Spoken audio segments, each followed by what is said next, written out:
At First Nations, we have this fairly strong core belief that when armed with the appropriate resources, Native American communities have the wherewithal and the capacity to fix their own problems. Our goal at First Nations is to provide a little bit of financial and technical assistance resource to make these things happen.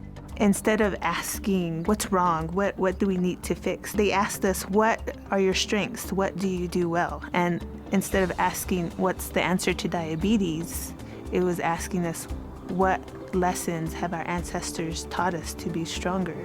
Native food systems, like other assets in American Indian communities, have been colonized, destroyed, altered. So the work of First Nations and our Native Agriculture and Food Systems Initiative is really about assisting tribes to regain control of their food system.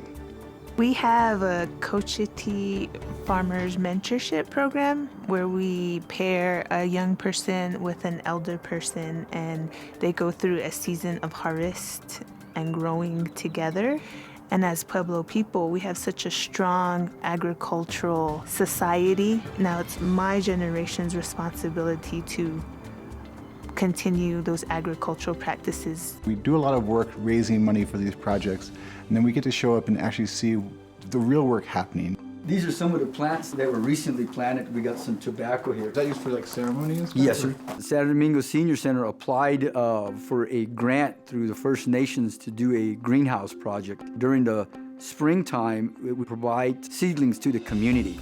And this is an opportunity for the seniors to get additional funding for their activities and so forth.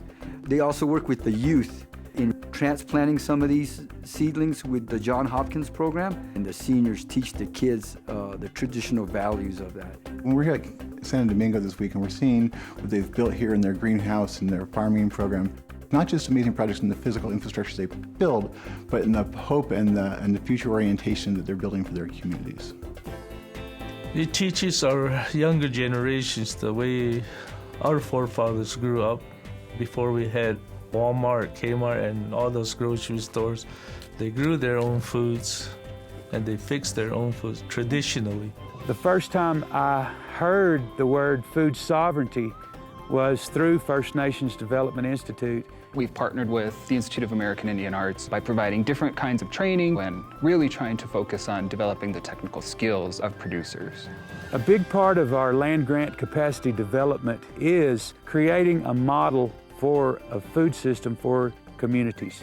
Our raised beds features the waffle garden technology in conjunction with some drip irrigation. We're marrying that modern ag technology that doesn't compromise that cultural element. And that's, I think, is some of the coolest stuff we do is when we work with Luke and we work with the folks here at IAIA, they're making that connection for these Indian youth to understand that they had deep scientific knowledge for a very long time. Many of our programs that we all participate in strengthen the body, mind, and spirit of a Native person to be able to move forth into the future, to take this to the next generation, because that's really what it's all about, the next generation. To learn more about First Nations and their work with Native Agriculture and Food System programs, visit firstnations.org or nativefoodsystems.org.